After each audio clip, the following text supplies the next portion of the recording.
Psycho Turtle. We're here at the Psycho Turtle local, PC number 3, tournament number 4 out of the 5-day in a row tournament extravaganza. Yeah. We've have a 10-person local, which is absolutely stacked today. And in our top 4 match, we have Riley Factura versus Jesus Coronel. And Jesus is notably running Cinderace. Yeah, Jesus, he was talking to me earlier about he was experimenting with Blastoise and it just was not working out for him. So I kind of like the Cinderace pick here. He's really making some magic work tonight. He was so excited to get some CP for Cinderace. So oh yeah, absolutely, because this might be the first time Cinderace is not a common pick. But yeah, something interesting about this match is that Jesus' team seems to be based on Riley's team. And Jesus mentioned that the Cinderace pick is there because it fills the slot of the Ogerpon Fire, but it's way faster, like way faster. So it'll be interesting to see this near mirror. They do have some other differences like Terra types. It looks like Jesus has a Terra Fairy King Gambit, while Riley has Terra Dragon. They're both running Iron Head, Double Dark Boost, and Protect, which is pretty standard. So this could go a lot of ways, and it's looking forward to this. yeah, Jesus has been making a good run tonight. I don't recall his last 3 opponents, but he was having some trouble with Iron Bundle. So good to see that there's no Iron Bundle for him to worry about here. But like you said, this is a near mirror, so we're really banking down on the skill of the players here. And Riley is definitely one of the most skillful players here in the room. Has been so for years, yeah. But we shall definitely see that this really could go either way. It's notably, yeah, Iron Bundle is really problematic for this archetype because they have only physical attackers besides Amoonguss, which does not count as an attacker because it does no damage.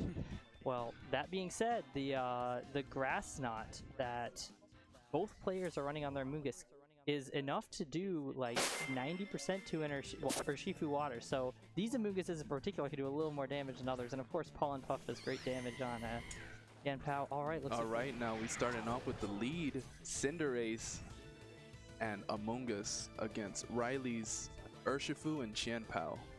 Yeah, the Rage Powder to protect Cinderace is a definite option, right? Because that lets Cinderace just kind of do whatever it wants. But Cinderace also doesn't really seem to be capable of knocking out either Pokemon on the other side. So. Yeah. You also have to look out for the Sucker Punch from the Qianpao if Jesus decides to attack right now. Indeed, but a Rage Powder could prevent that, but of course, then you're risking an Ice Spinner, unless of course you Terra Water the Amoonguss. There you go. Terra turn 1 here for Jesus. If Riley predicted this with a close combat, he'll be in an extremely strong position. But yeah, the Rage Powder there, a Spore, knowing that Riley protected, a Spore would have done really well. But of course, if Riley had just double attacked, and a Spore would have meant Cinderace goes down, so it was never really a safe option. U-turn is interesting. This is a very safe play. So Riley's Protect plus Pivot means that Amoonguss can't Spore anything.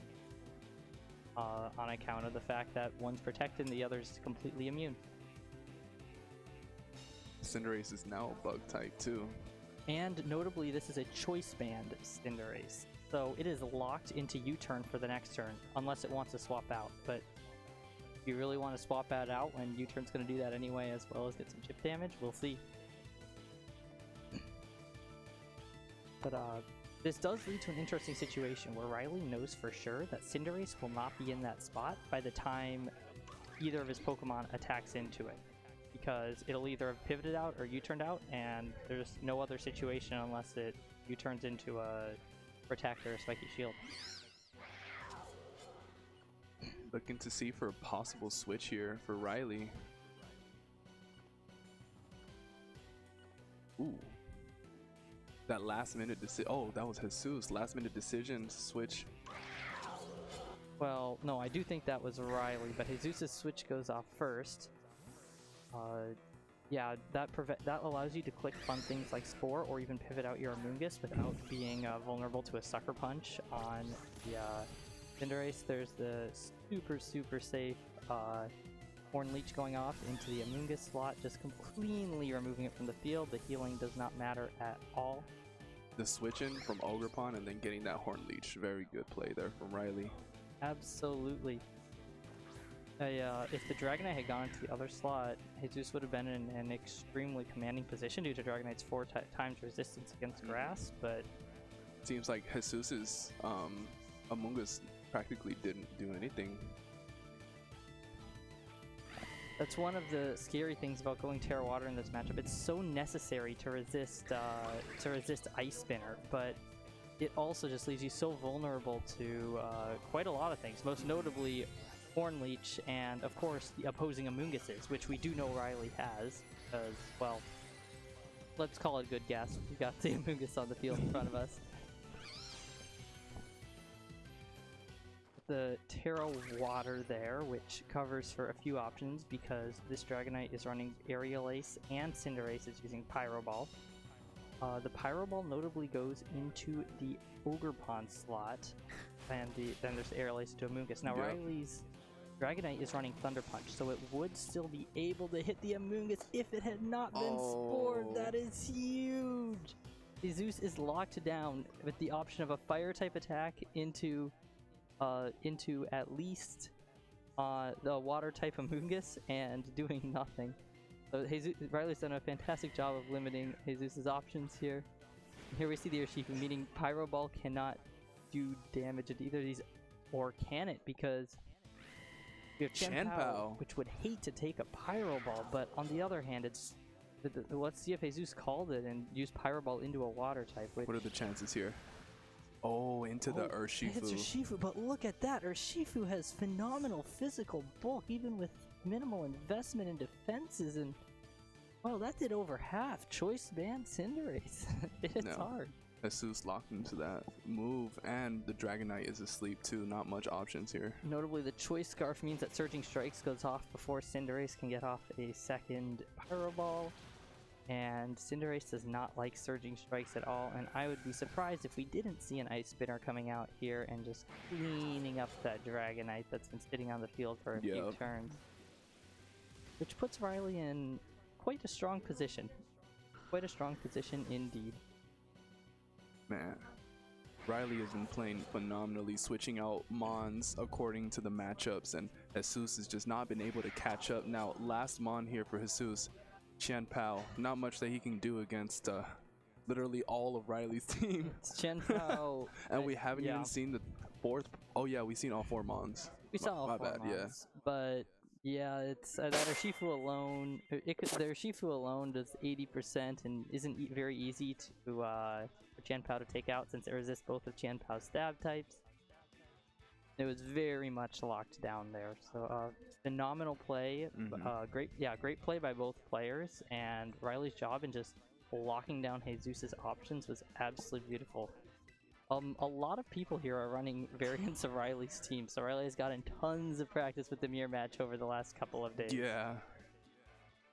I want to see what kind of adjustment Jesus can make. Like you said, there are very slight differences in their team, so I want to see if those differences can make a difference, like if they really matter in the end. Absolutely. Yeah, notably the Terry Fairy King Gambit is interesting. The big problem there is just that in the mirror match, King Gambit is not super strong. So even though having a fairy type on the board could do a lot, especially if you get like a if you can trick an Urshifu to lock into something like close combat, though Surging Strikes of course becomes just a really safe option if the Terra type on a King Gambit doesn't resist water.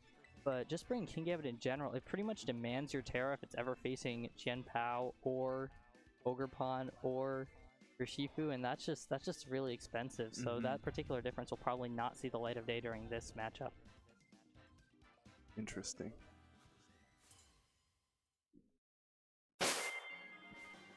All right, now heading into game 2 after that game 1 domination from Riley, Jesus sticking to the same lead. Yeah, the Amoonguss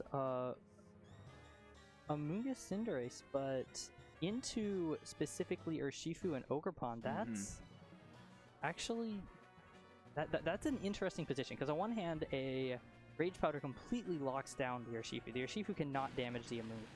However, Ogerpon is extremely vulnerable to an Ivy Cudgel right now. But also, Ogerpon really, really does not like taking hits from Cinderace. If a Terra Fire, Ogerpon, on the other hand, can take things like Pyro Ball extremely well. Notably, this Amoonguss does not have Protect. It has no way of stopping an Ivy Cudgel from connecting with it, besides clicking Terra Water, which of course just makes it weak to Hornlet. Okay. And here we see Riley going for the big immediate Terra, which notably means that it can be Spored now, and it can be Rage Powder because it has lost that Grass typing.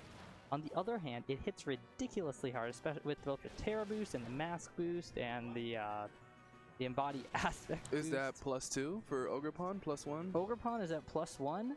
With the Terra Fire, its Fire type moves are effectively at +2. And then its Mask Boost gives it a 20% damage boost to everything on top of that. Oh man, and we're about to see that damage be put forth onto the Amoonguss, taking the one-hit KO. Amoonguss did not like that very much. And no.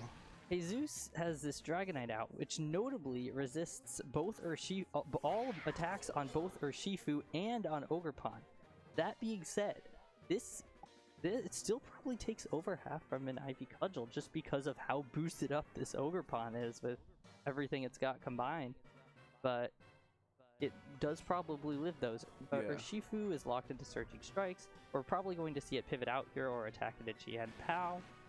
But now that is interesting. Let's see. Did he just double up on the Dragonite? Just doubled up on the Dragonite. Oh no. Which makes it, and the Dragonite Terra normals. Okay, so the Surging Strikes plus the Ivy Cudgel would certainly be enough to make sure the Dragonite can't get off an attack. But and with the Terra normal, just the Ivy Cudgel would have been more than enough. But here we see the Terra normal extreme speed just to get as much damage down as possible, and that's Terra boosted. That is sort of Rune boosted. It is not Choice Band boosted because this is an Assault Vest Dragonite. But wow, that is still a massive amount of damage. And the Protect on the Chanpao keeps it safe from any potential Ivy Cudgels. Yeah, but now you only have Urshifu basically at half HP, and you've lost 2 Pokemon here. Jesus is having trouble. Riley is really familiar with this matchup, like you said. Absolutely. Seems like he has an answer for almost every situation. Which, yeah, absolutely. Riley's got the game plan down, it seems. And now we see this Cinderace, which, as fast as it is, cannot outspeed a Choice Scarf Urshifu. Without Amoonguss to redirect for it, that's quite a safe Surging Strikes into that slot. And here we see Riley playing it very safe with the Follow Me, because Riley knows that the Urshifu can get win that this KO. game. Yep, and all he's got to do is keep that Urshifu alive. Sucker Punch is a funny move because if you redirect, it just does absolutely nothing. And so that means that Jesus is going to get no damage off at all this turn. And it seems like Riley will be moving into the top 2 to the finals in this BC. Let's go. Good stuff. Good play from both players. Jesus, he went on a phenomenal run tonight, and Riley had to cut that run short. We're gonna see Riley's able to take it tonight, but I'm interested to see who gets second. Yeah, as for opponents next round, who gets into Grands second? Who gets into? Yeah, who gets into Grands next? I'm excited. Oh to yeah, see. for sure. We have in the other top 4 match, which is currently going on, recent San Antonio regional champion Giovanni Costa versus Everett Falloon, who is a phenomenal player. In fact, who has placed first at the end of Swiss today. And they faced in Swiss, and Everett won with a team that I believe he designed in many ways to deal with Gio's team. But however, this is definitely a matchup that can go either way, so I'll be very interested to see how that turns out. Most notably, Everett made the unorthodox choice to bring Flame Body Heatran today over the much more popular Flash Fire as a way to punish that its made a attackers. difference in their set versus Jesus. Jesus told me like, dude, I got burned twice by the Flame Body Heatran. A lot of physical attackers right now too. A lot of physical attackers. It's this regulation E has been the most physically heavy meta we've seen in a very long time. Definitely since I started playing VGC, and not only that, with at least 3 people here bringing variants of Riley's team.